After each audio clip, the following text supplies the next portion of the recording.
Opening the king's diagonal immediately grants active piece play and asserts central influence. Immediately staking claim to the d4 square, this response sets up a dynamic, unbalanced struggle. Unlocking central control and preparing kingside development, this knight leap sets a flexible yet aggressive tone against the Sicilian. Solidifies black's central pawn structure and prepares for queenside development, creating an asymmetrical battleground. Challenging black's pawn center immediately, this push creates an open game and invites tactical skirmishes. Capturing the pawn immediately opens the center, demanding a sharp response from black to avoid falling behind in development.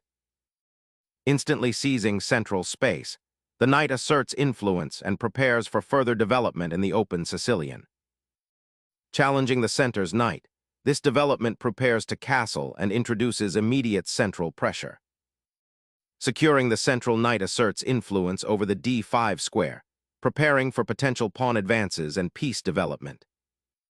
Preparing a queenside expansion with b5, this move subtly contests central space and prepares for future pawn breaks.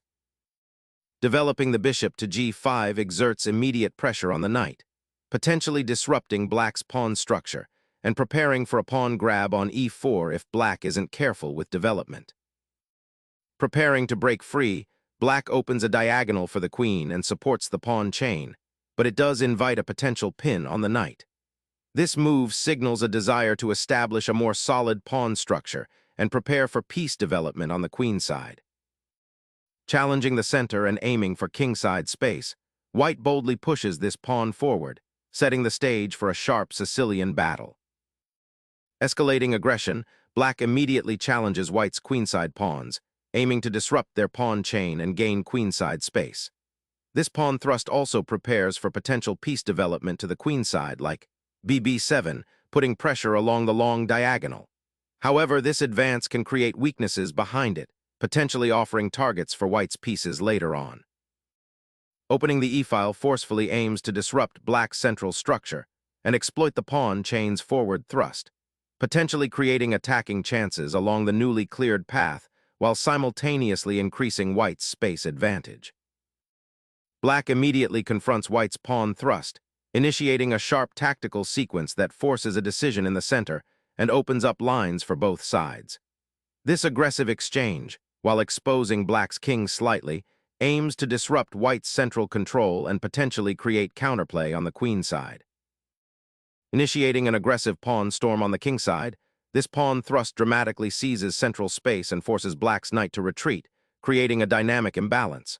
White's extended pawn chain now controls key squares and potentially opens lines for future attacks against black's king. The immediate tactical consequence is the threat to black's knight, demanding an urgent response. This move signals white's intent to seize the initiative and exploit the opened e-file for active piece play. Unleashing the queen here eyes the d4 knight and creates a tactical nexus on the queen side, aiming to disrupt white's pawn center before it solidifies further. Opening the f-file dramatically alters the landscape, forcing black's queen into a compromised position and potentially exposing the king side for an onslaught. A daring check disrupts white's pawn structure, forcing immediate king repositioning and offering a temporary reprieve amidst the queenside storm. This bold maneuver demands precise calculation, as it opens lines for potentially dangerous exchanges while also creating immediate defensive responsibilities. Observe how this centralizing check reorients black's pieces towards the heart of the board, seeking to exploit the newfound disarray. Exposing your king prematurely by accepting that tactic, while seemingly gaining material, creates immediate and ongoing safety concerns that require constant vigilance and defensive maneuvering rather than outright aggression. Unleashing the queen to chase a pawn, black disrupts white's harmonious piece development, creating immediate tactical fireworks. This aggressive maneuver forces white to reevaluate, potentially exposing their king or weakening their pawn structure as they react to the audacious queen sortie. The ensuing position, though seemingly chaotic, might offer black opportunities to exploit white's compromised defensive setup and capitalize on the disruption. Unlocking the d-file and reinforcing the kingside advance, this queen sortie aims to pressure the vulnerable black monarch. The rook joins the action, eyeing the d7 square and preparing to contest the semi-open c-file, a subtle yet important long-term goal as white's queenside development lags behind. Launching a knight to a central outpost, this maneuver aims to disrupt black's queenly position and potentially initiate a kingside attack. The queen's hasty retreat to e5, while evading capture, sacrifices valuable development time and concedes central space, leaving black's kingside vulnerable to immediate threats and hindering the coordination of its remaining pieces.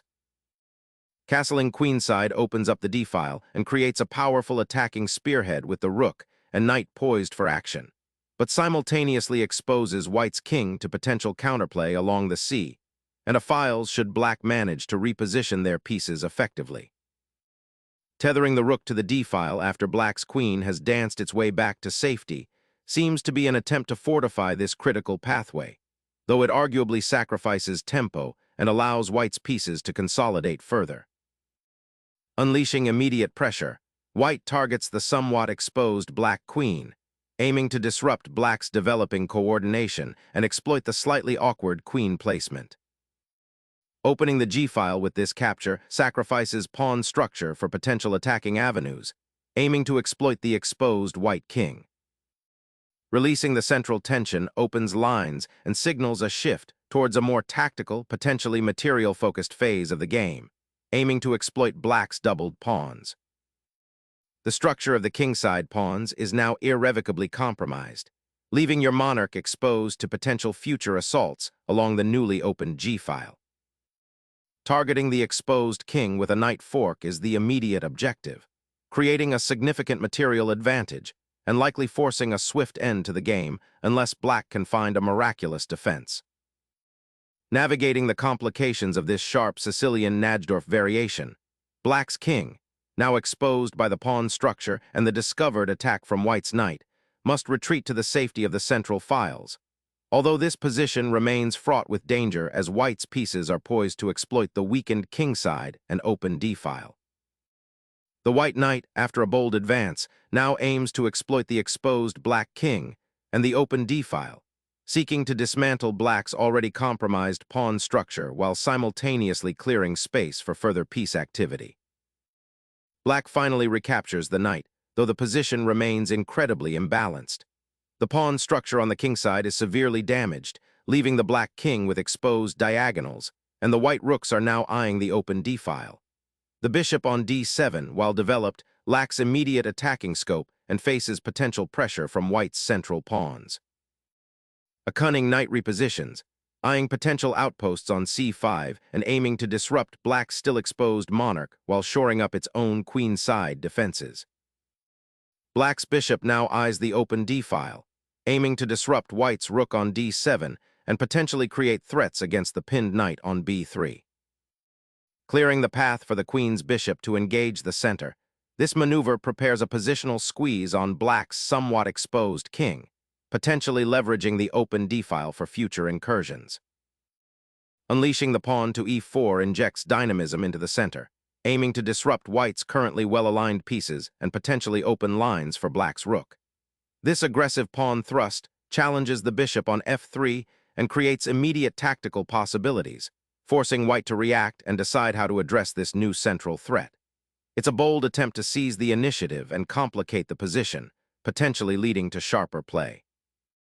Shifting the bishop from its active diagonal creates a subtle, yet important, restructuring of white's defensive setup, aiming to solidify the king's haven and prepare for potential counterplay by unblocking the f-file for future rook operations. Black centralizes the knight, aiming to disrupt white's bishop pair and potentially reinforce the e-pawn, creating a more solid pawn structure on the queenside while preparing for further pawn advances. Suddenly, the knight on a5 asserts its dominance, eyeing the weakened c6 square and preparing to disrupt black's central pawn structure from an unexpected angle. The bishop retreats, seeking sanctuary on the queen's flank, a necessary defensive maneuver to preserve its influence after white's knight aggressively infiltrated the queenside territory. Opening the h-file offers a new pathway for the rooks, aiming to exploit the exposed black king and potentially create threats down that side of the board. unleashing the pawn to contest the central files and open lines for potential counterplay. This move signals an intent to disrupt white's comfortable piece placement and inject dynamism into a rather static position. Shifting the king to the b file provides a crucial escape route and subtly prepares for a potential pawn advance on the queen side, while also preventing any immediate discoveries on the monarch. Initiating development of the bishop to a more active diagonal offers a potential long-term advantage by pressuring white's queenside structure and preparing for future pawn advancements, while simultaneously reinforcing the f5 pawn. Opening a new avenue on the queenside aims to disrupt black's harmonious piece setup and potentially activate white's rook, creating imbalances. Opening the b file, this capture immediately destabilizes white's queenside pawns and creates a potential avenue for black's rooks to join the fray, but at the cost of weakening the pawn structure around the king and potentially opening lines for white's bishop to become active. Shifting the rook to this open file immediately puts pressure on black's weakened structure, particularly targeting the d-pawn and potentially opening up lines towards the king. This is a bold but potentially risky push, seeking to disrupt white's kingside blockade and open lines for your remaining pieces, though it sacrifices pawn structure and king safety for this disruption. Challenging the open king's flank with a pawn advance, white seeks to disrupt black's nascent queenside expansion and gain attacking impetus. Black aims to reposition the knight for better central influence or potential support for the pawn push, acknowledging the loss of the queenside pawn structure and the open files now presenting a danger to the king.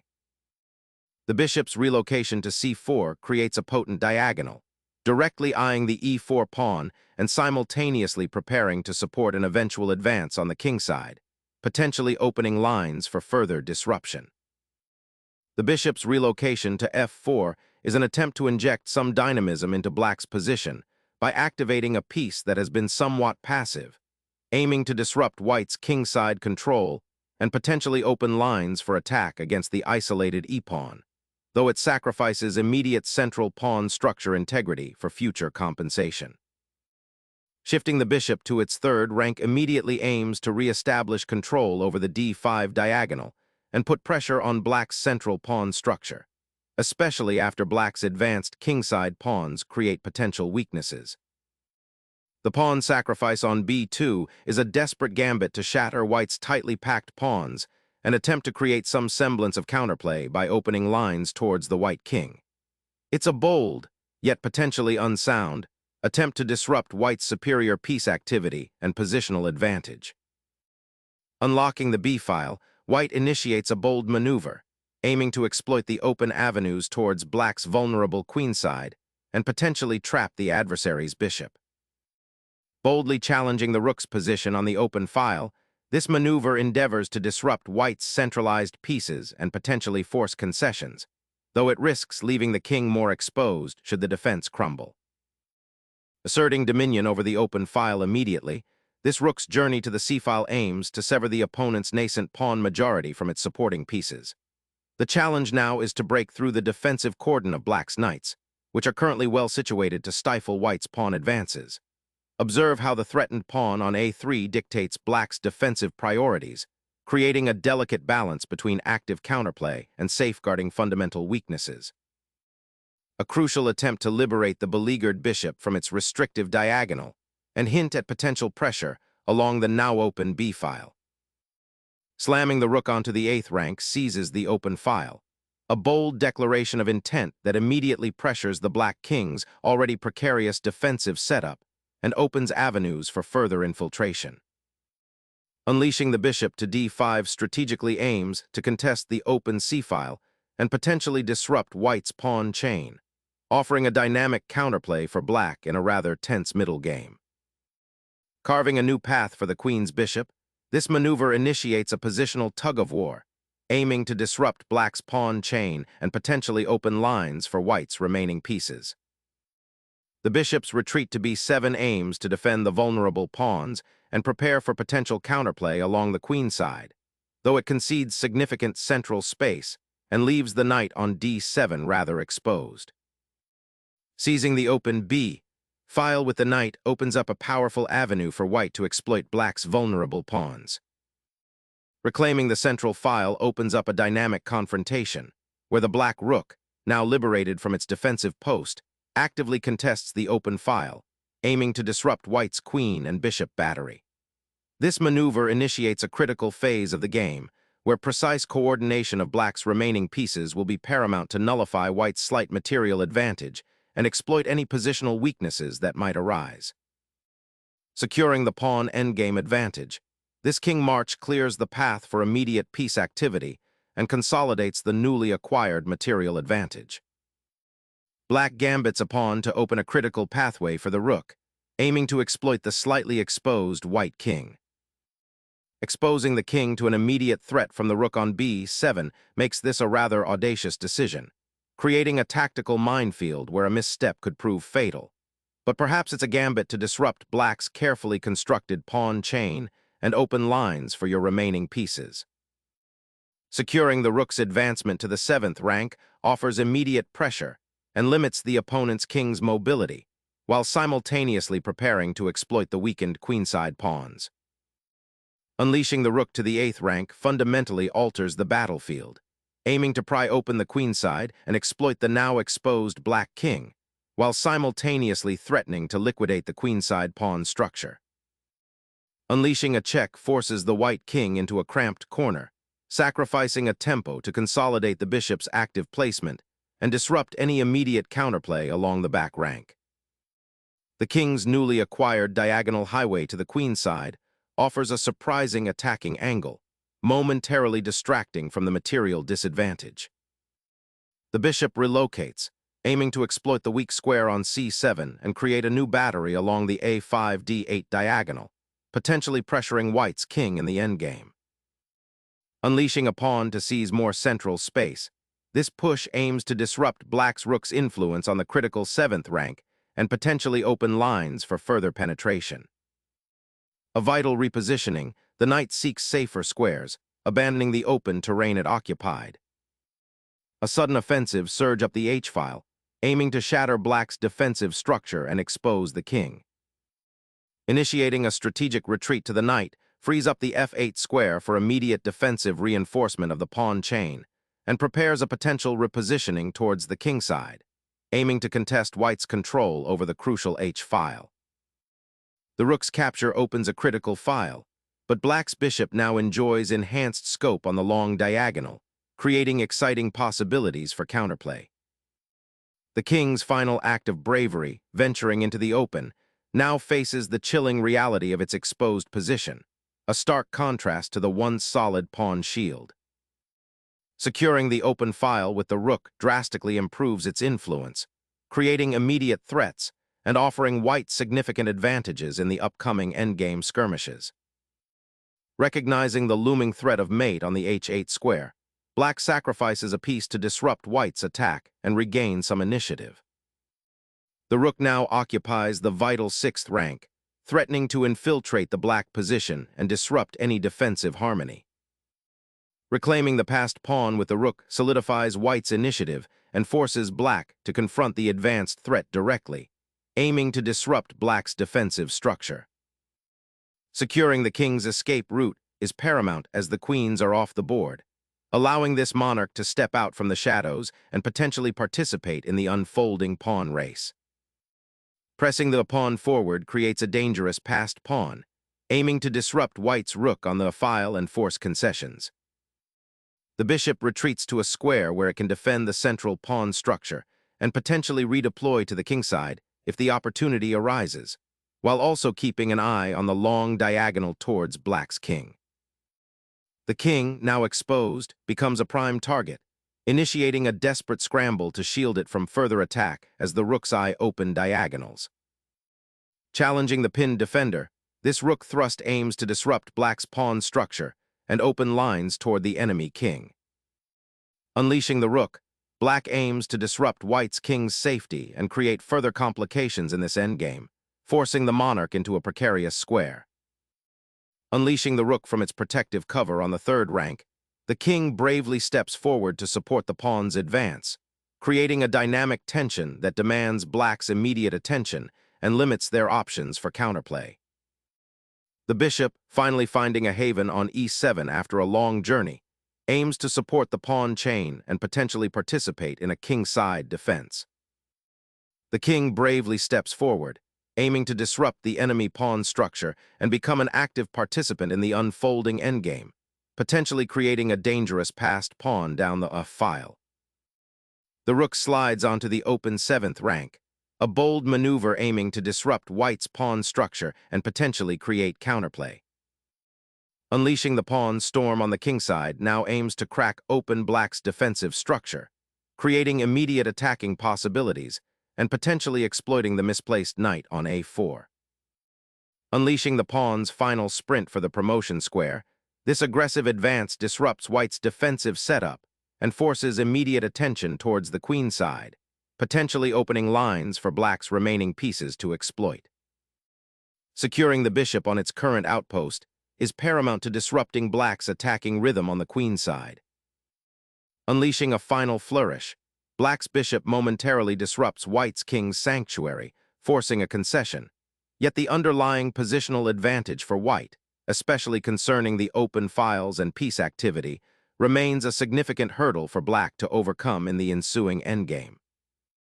The king awkwardly shuffles to a square that offers no immediate protection, potentially becoming a target for black's active pieces as the game inches closer to an endgame where such king placement could be disastrous.